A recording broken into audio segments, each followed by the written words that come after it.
Samahan nyo kami ngayon mga ka-wild. Habang bilog ang buwan, pero napansin nyo po, napakadilim pa rin sa daan. At kasama natin ngayon si Kevin. Yan, 16 years old pa lang po yan si Kevin, pero madalas na yang mag-isang nangingilaw sa dagat. Bahagi na yan ang responsibilidad niya sa pamilya niya. Habang yung ibang kabataan nasa bahay, nagpapahinga, naglalaro, si Kevin naglalakad ng ganitong oras mag-isa. Madalas may dalang ilaw, may dalang panilo para mangilaw sa dagat. Hindi biro mga ka-wild yung ganitong gawain. Madalas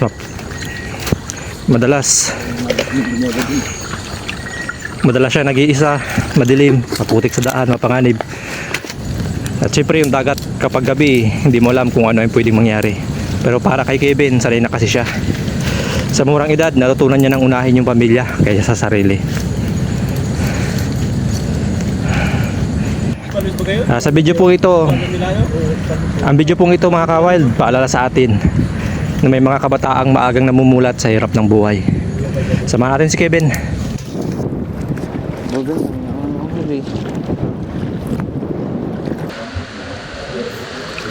Lagi ah.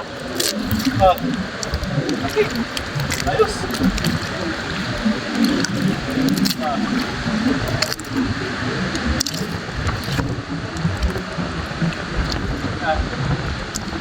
Kalating kilo na. Meron na. Bigyan. Ito ko sa kabila.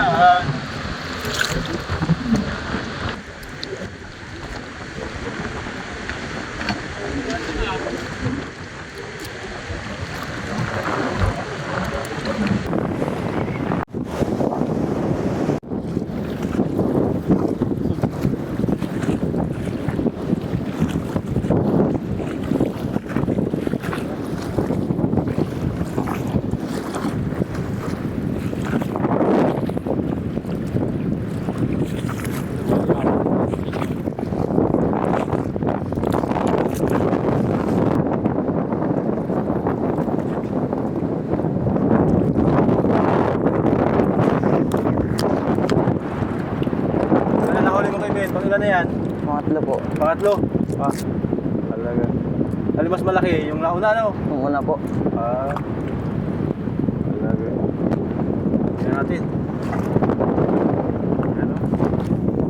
Buhay na buhay pa siya mga kabaldo. Yan. Di ba meron din ba itong kamandag, Kevin? Meron po. Pag nakakagat? Opo. Ano nangyari? Makirot po. Makirot?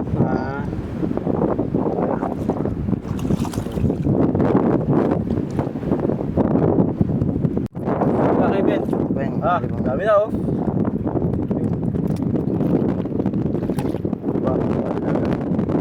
Ano na, 2 kilo na. Yung malaki oh. Ito yung malaki. Ayan, yung malaki. Ayan yung pinakamalaki. 4 na pala to. 4 na. Hindi 3. 3 lang yung nakita natin. Ayun oh. Yan mga ka-wild, bali ito yung nahuli ni Kevin na octopus. Ano? Ito yung siguro yung pinakahuli niya nahuli kaya buhay na buhay pa. Ano?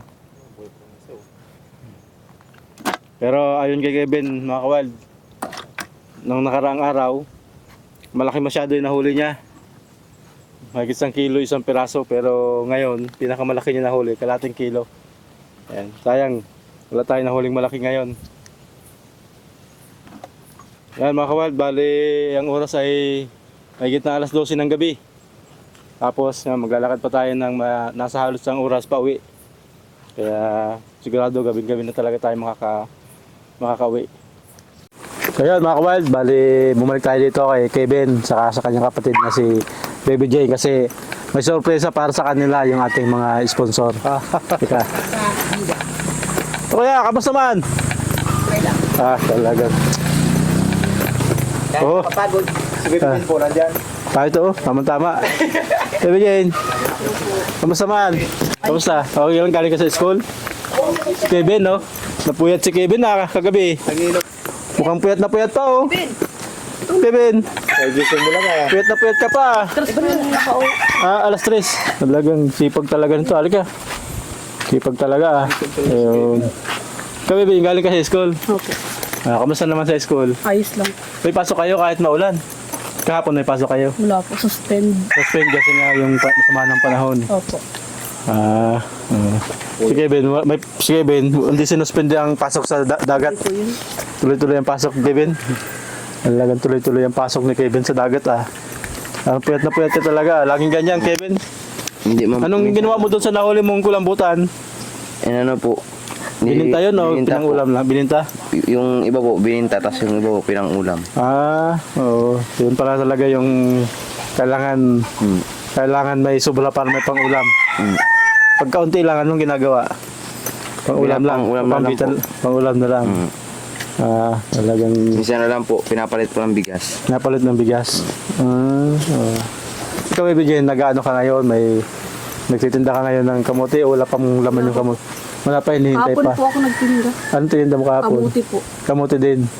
Ginawang kamote kayo o Yung buo kilo-kilo lang? po. Ha? Kilo-kilo po. Yung buo lang, o kilo-kilo lang. Ilang kilo na binta mo Ano kahapon? po? 5 po. 5 kilo. Ngayon wala. So pagka wala kang pasok dahil suspend, nagbinta ka ng kamote. Opo. Pambaon ko po. Ang baon. Ayan, ayos ah. Yan, tama-tama. May surprise yung kami may sponsor para sa inyo. Ano? Yan. Saan eh? Kunin natin. Ayan, teka lang ha. Diyan lang kayo. Kukunin lang namin ha.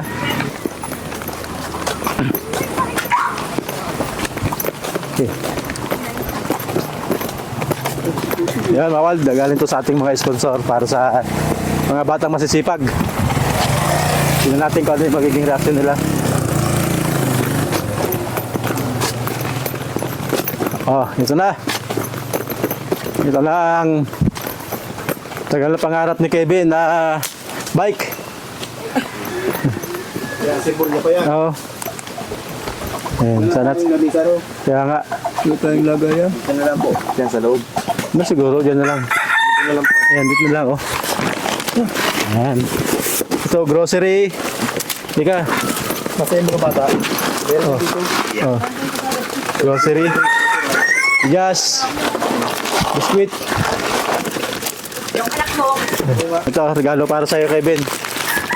Ito, mga kabald. Galing kay Sir Frank at Ma'am Pilipa. Kevin. Ayan. Ano yan? Tinan mo, Kevin. Tinan mo. Kasi meron pa, oh. Oh. Talagang. Bagong cellphone ni Kevin, ah. Oh.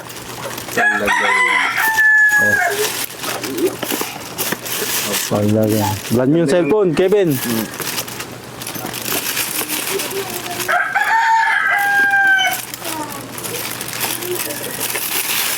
Kayak na ras dito. Kaya nga, oh. Meron pa, hindi pa yan. Hindi pa nagtatapos yan ang regalo. Yan, Bibu. Yan. Oo. Ganda. Handa. Sige, Kevin, balik mo, ano mo na. Pakita mo, brand new. Brand new cellphone po yan. Maraming karamat kay Sir Frank at kay Ma'am Pilipa. Ito pa, galing naman to kay Sir Ernesto. Kevin.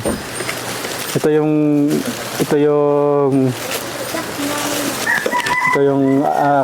gabi-gabi mong ginagamit. Tingnan mo. Ayan. Galing kay Sir Ernesto. Ba? Ano kaya yan? Ilaw po. Ilaw, talagang. Ano naman? Aba. Mas heavy duty ah. Oh, Talaga yan. Meron pa. dalawa. Ano pa? Ano kaya yan? Dalawang klaseng ilaw. Talagang tawa sa ilaw oh. Yan. Maubiyas. Para daw kitang-kita mo yung mga hindi lang kulambutan. Pati yung mga tawag nito, yung mga shell, yung mga isda. Sihi. Ang lagay niya, Kevin, isa sa harap, isa sa likod. Dito. Hindi naman, no? Ibig sabihin, reserva yung isa. Yan, sige, balik mo. Kay Baby Jen yan, pag nag-uuling si Baby Oo Jen. nga, oo. Kumbaga, kailangan mo nang gagamitan sa trabaho para suportahan mo yung pag-aaral ng kapatid mo. At kay Baby Jen naman, nagpadala po si Sir Ernesto ng, anong bansa ka? Canada. Nagpadala po si Sir Ernesto ng Canada ng 9,000. Yan. Nakisuyo sa atin na bumili tayo ng grocery at yung flashlight ni Kevin. At ang nagastos po natin mga kawald ay ito sa resebo. Kahalaga siya ng 4,000. 4,000. Kaya natira po kay Baby Jane ayong sa... Ito dapat po ay mga kawalday, 3,000 lang yung grocery. Pero nung i-punch na po ay nagkahalaga siya ng 4,000. Kaya bali 4,000 po, natira lang 5,000 para kay Baby Jane ito. Dahil sa yung mga bayarin mo sa school, kasama yung mga kapatid mo. 5,100 yan natira. Ito yung mga resebo ng pinamili natin. Ayan. Galing kay Sir Ernesto. Ayan. Ito kasama yan, galing kay Sir Ernesto. Ito galing kay kay Sir Frank at Ma'am Pilipa para kay Kevin. May gusto ka bang sabihin, Baby Jane? Meron po. Sige. Sa pira pong ito na binigay po ni Sir Ernesto. Kasama yung grocery Ito niyan. pong pirang 5,000 na to. Tapos po yung mga grocery pong yan. Nakakatulong po yan sa aming dalawang magkapatid at lalo na po sa mga kapatid na mga diliit. Lalo na po kila mama. Kasi po, ito pong pira na to, matagal ko na po itong gustong mahawakan kasi po marami po akong bayaran sa school, yung mga project ko po na hindi ko po nabibili sa school at babayaran. Malaking tulong na po to sa akin, tapos po kila mama.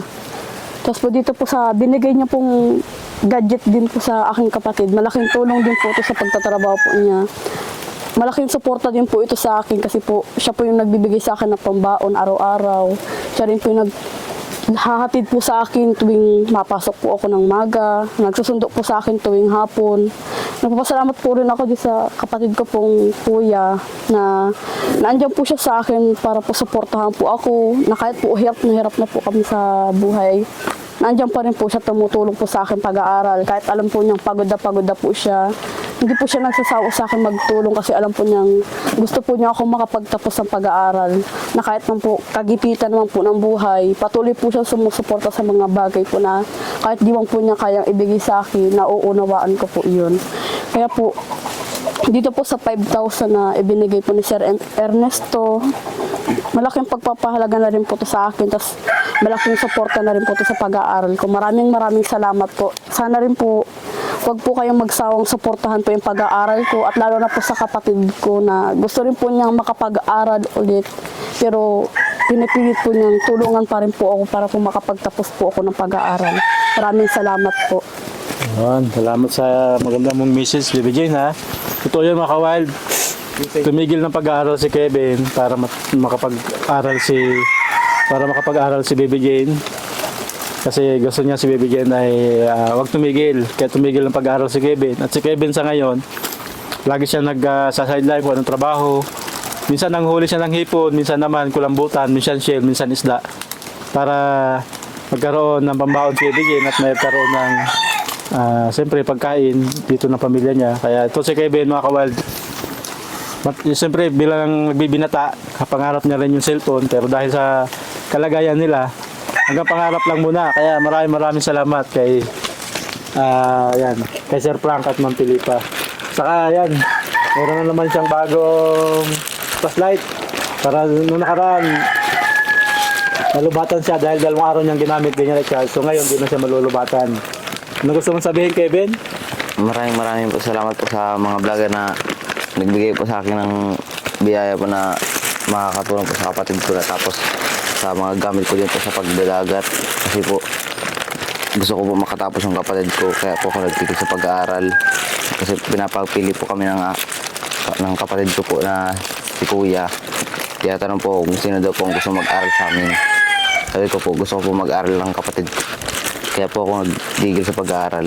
Mas pinili ko na lang po na magtapos po ang kapatid ko kaysa sa akin. Kasi po gusto ko pong mabigyan ng magandang kinabukasan ng kapatid ko. Tapos hindi ko siya maaayawan po kami sa hirap.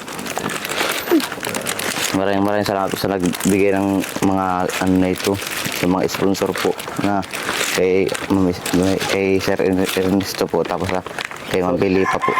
Kay Sir Frank. Kay Sir Frank din po. Maraming salamat talaga. Ayan, no, mga kawan. Bali, ito hindi galing sa amin. Galing po sa mga mababait naming sponsor. Kaya maraming salamat po sa inyo dahil yung tulong niyo po, malaki po yung nagagawa para sa kanila. Sa tulong niyo po, unti-unti nila natutupad yung kanila mga pangarap. Kaya maraming salamat po. Salamat sa lahat ng aming sponsor at mga viewers na walang sawang sumusuporta. Salamat po. Salamat po. Maraming salamat po. Ayan oh, may pin din sila baby oh. Galing din yan kay Sir Frank at galing kay Sir Ernesto. Kaway tayo baby, kaway. Kaway tayo. Thank you. Salamat po. Ernesto po. Babayaran ko po doon sa mga bayarin po. Tapos po doon sa PSA ko po. 2.8 po. May gatas po doon sa kabila po ay sa 1.8 po. Tapos marami po akong bayaran. Kasi po yung third quarter po, marami po akong bagsak na kasi po. Hindi ko po naibigay yung Yun mga kaward, ito yung bahay na ginawa natin sa kanila noon. Mga 4 na taon na yung nakalilipas. Medyo matagal na rin, kaya medyo luma na.